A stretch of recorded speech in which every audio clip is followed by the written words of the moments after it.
Hello everybody and welcome back to a brand new video. Make sure you smash that like button down below and subscribe to the channel if you are new.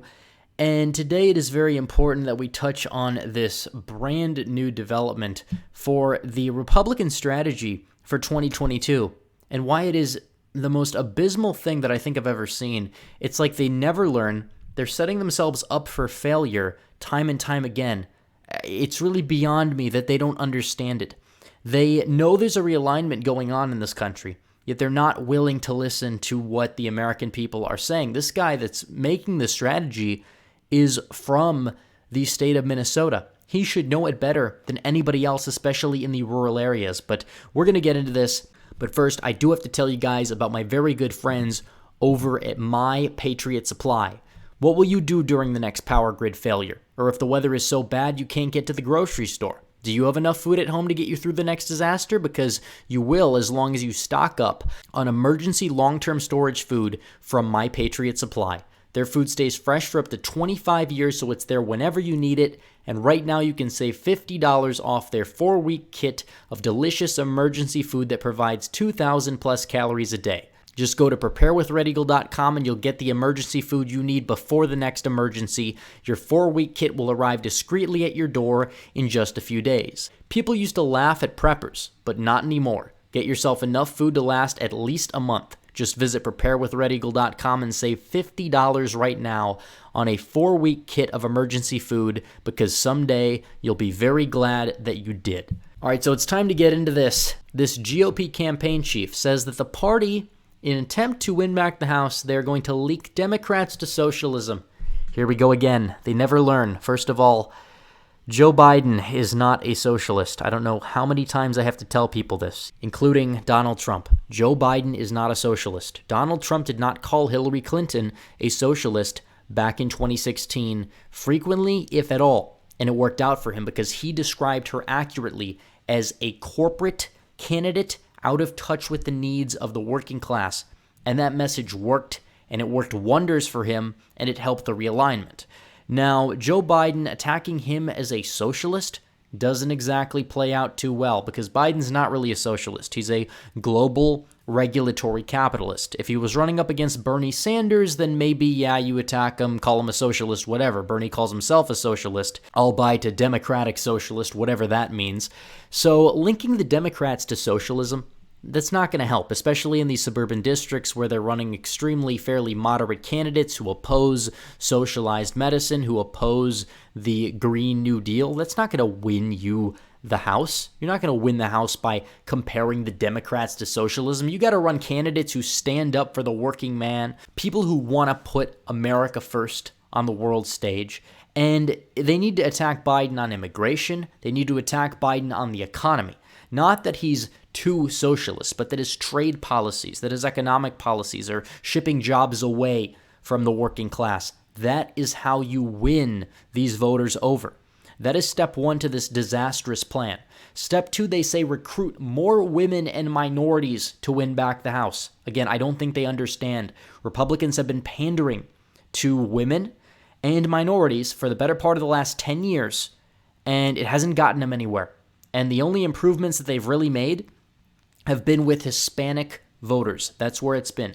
They've made improvements with Hispanic voters, and they really haven't paid too much attention to them. They've been focusing on the women vote and the black vote. They are doing worse than ever with women. They are not making gains with the black vote nearly as much as they should, given the amount of outreach put in.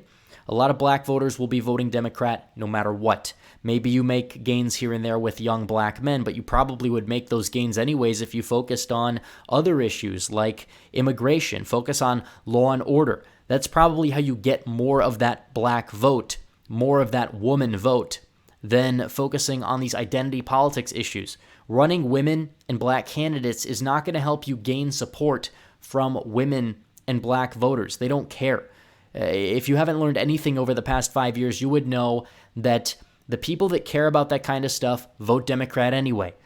And they say all types of terrible things to black Republicans and, in many cases, women Republicans. So running minorities and running women, it's not going to help you win back the House. Linking Joe Biden A global regulatory capitalist to socialism is not going to help you. It's not going to expand your base whatsoever because simply it's just not true. And in terms of how Trump won in 2016, he brought a lot of those so-called socialist Bernie Sanders supporters to his side. He said, "I welcome you with open arms to my campaign," because Bernie rails against the special interests of the mega corporations, or at least he would in 2016. In 2020, all he did was talk about how Trump is evil and racist or whatever. He brought them over to his campaign. It helped him win Michigan. It helped him win Wisconsin. It helped him win Pennsylvania. So if anything, the Republican Party should take note at what made Trump in 2016 so powerful and go after the special interests. They would probably bring over more people on the left to their side if they did that, but instead they are tied to corporate interests. They are tied to the donor class who don't care about America, and they simply don't care about winning.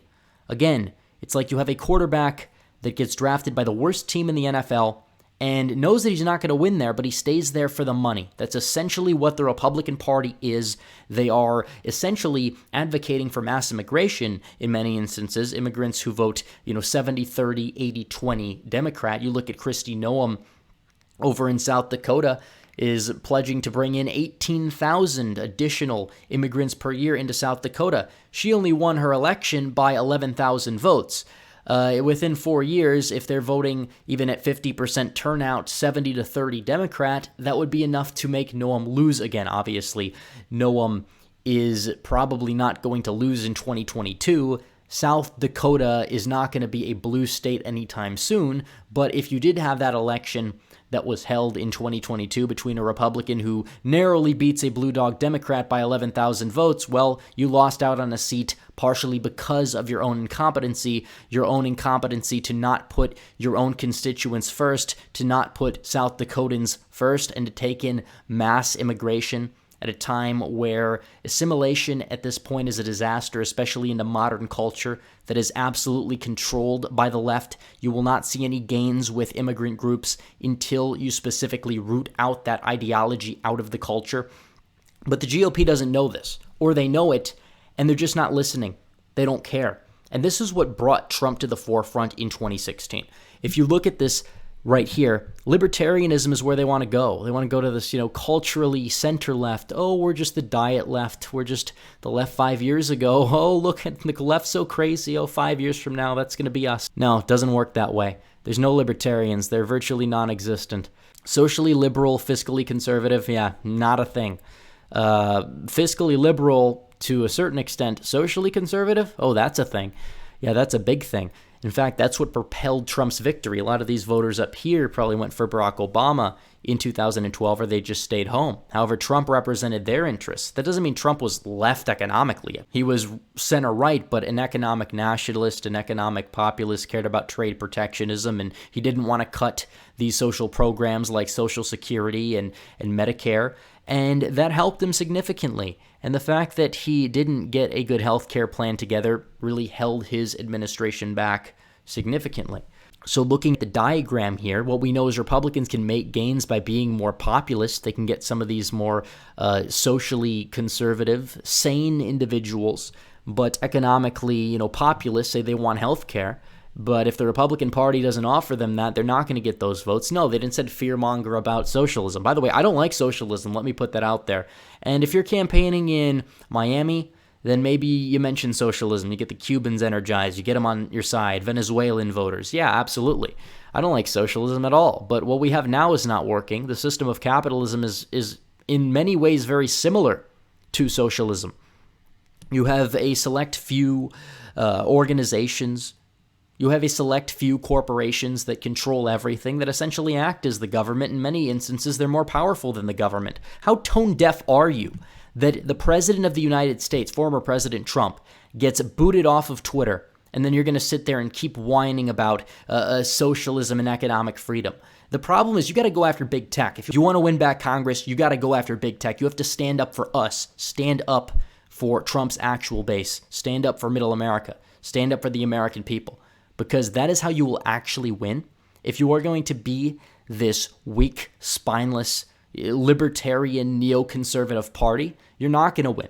because that doesn't work anymore. This is not 2004. Nobody respects you whether you're on the right or you're on the left. I don't understand how a party can be so out of touch, so distant from where their actual voter stands, because if you want to turn out that base, you look at this diagram right here. The average Trump voter, fiscally center, fiscally nationalist, fiscally populist, center-right maybe, but also you can get some center-left populist economically as well. And then on social issues, they care about American culture. They care about the American identity. That is what matters right here. And you look at issues like immigration, trade, you have to be Trumpian on them to win. And that is how you will win. And you will win the suburbs that way too. If you have decent optics, you will gain suburban voters with that platform as well. You absolutely can. The suburbs, I don't think, are fully gone. I think that many elitist voters in the suburbs are gone. But honestly, I think that's a very good thing. And I think you have a lot of room to grow in the rural areas, and potentially with some union workers, not the union bosses, but the union workers of private unions living in some, urban areas like Scranton. You got a lot of room to grow with them too. So keep that in mind. So this strategy about pandering to minorities and economic freedom, it's not going to work. I don't like socialism. I also don't like corporatism, and corporatism is the threat that we have right now in this country that we have to deal with. So anyways, guys, thanks for watching this video. Please like this video down below, comment down below, and subscribe to the channel. Hit the bell for notifications so you never miss another video. Follow me on social media, especially Alt Tech. The links are all in the description below. As always, guys, thanks for watching. Red Eagle, out.